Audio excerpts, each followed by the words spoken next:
Tonight on KGW News, a newborn's death followed by a decade-long mystery. It's been a long time coming. The break in the case that led to a suspect, a name, and finally, healing. And I just thought about this baby and I said, got to do something. Also tonight, giving artificial intelligence the green light, how soon AI could be taking your calls. And later. Yeah, it's amazing to see Ian's vision coming to reality. How a man's legacy and his love for music are now coming to life.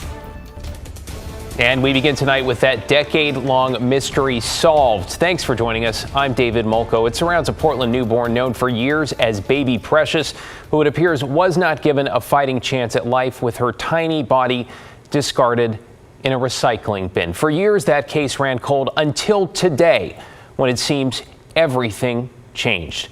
Catherine Cook is here with a look at how police finally cracked the case. And Catherine, they have also uncovered that baby's identity. They have, David. DNA from the baby led them to a family connection and eventually the baby's father. This was a case that tugged at the entire community. No one knew who the baby girl was, but they honored her. Now we know her name was Amara. She was loved. We never met her, but we cared for her. It's been 10 years since Joyce Harris first heard the news. A baby girl found dead at a North Portland recycling center. Her body discarded among cans and bottles.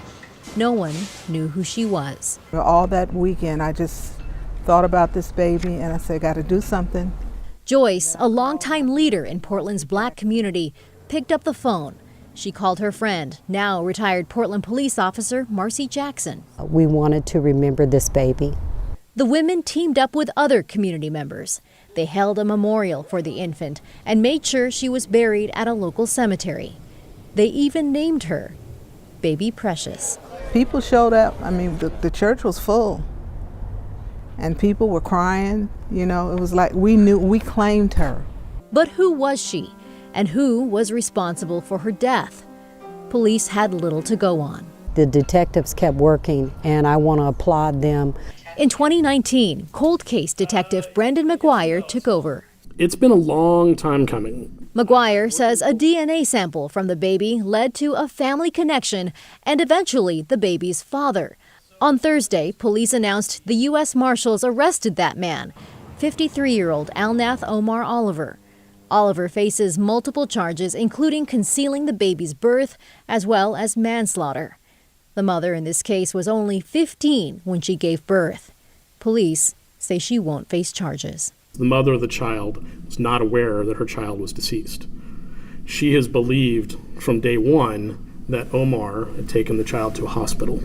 Instead, detectives believe the baby died on the way there. That's when Oliver is accused of putting her in a recycling bin. Investigators also learned the baby had a name, Amara. I think about her, and so today she's just loved even more.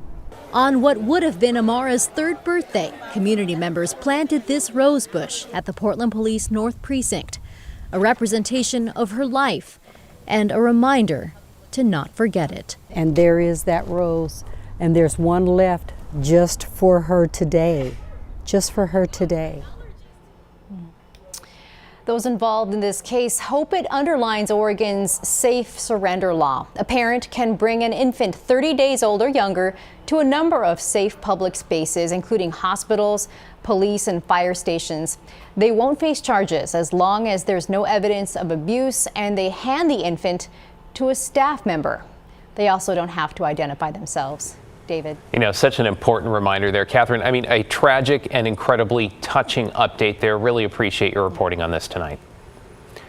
Let's get you caught up on tonight's other headlines now. Former Portland City Commissioner Joanne Hardesty has settled a lawsuit against the Portland Police Union and 2 officers. Hardesty sued the union over a 2021 incident where the union president at the time implicated her in a hit and run, though it turns out she was not involved. The settlement, which OPB reports was $680,000, will stop the case from going to trial.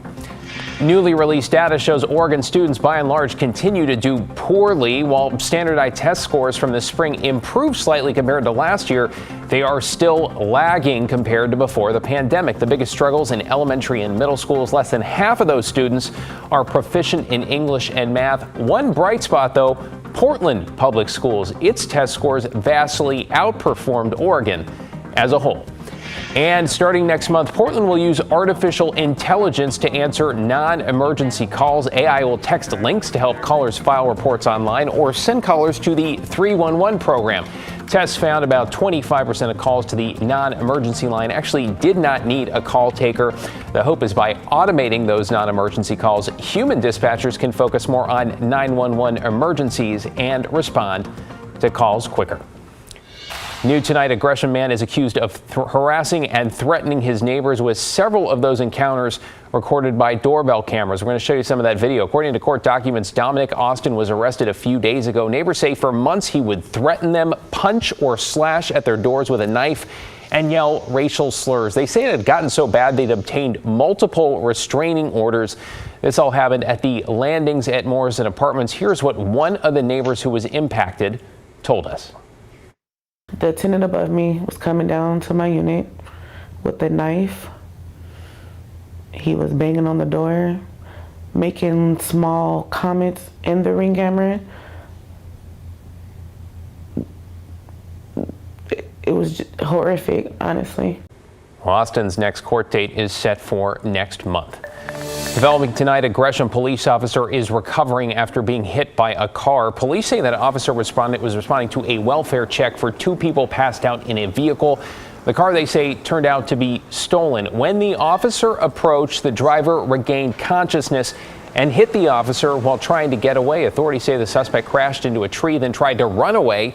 He was caught and arrested along with the passenger. The injured officer was treated and is expected to be okay.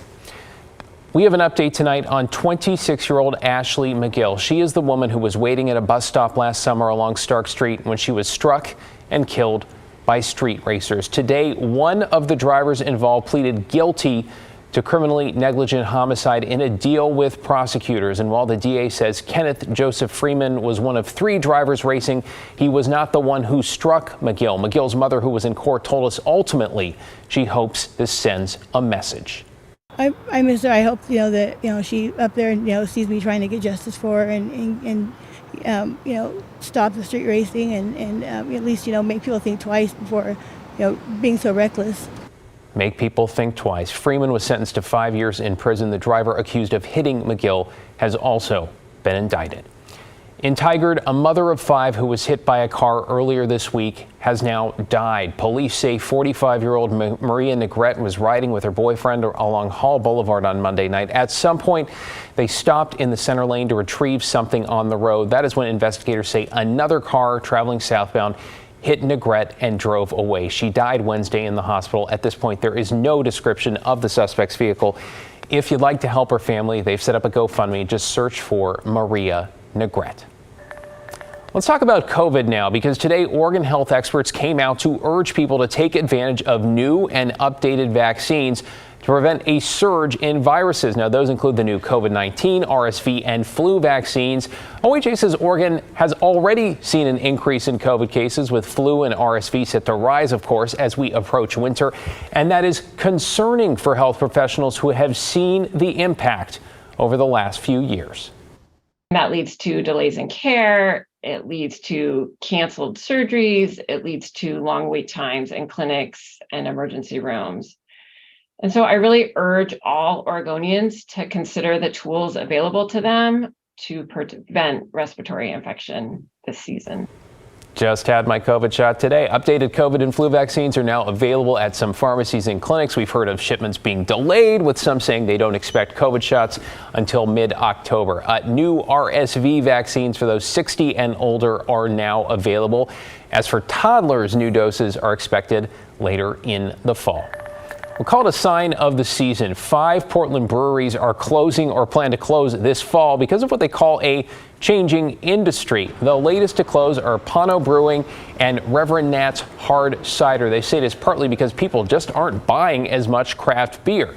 Sales are down nationwide, and some drinkers are turning to seltzer and canned cocktails instead. The younger generation's habits have changed, or what their preferences are have changed. We've seen many cycles. Beer is hot, wine is hot, spirits are hot, beer is hot, craft beer is hot, craft beer is cooling down, craft beer is hot again. Well, it all goes in a circle, right? The brewers add intense competition is also making it harder to stand out and survive.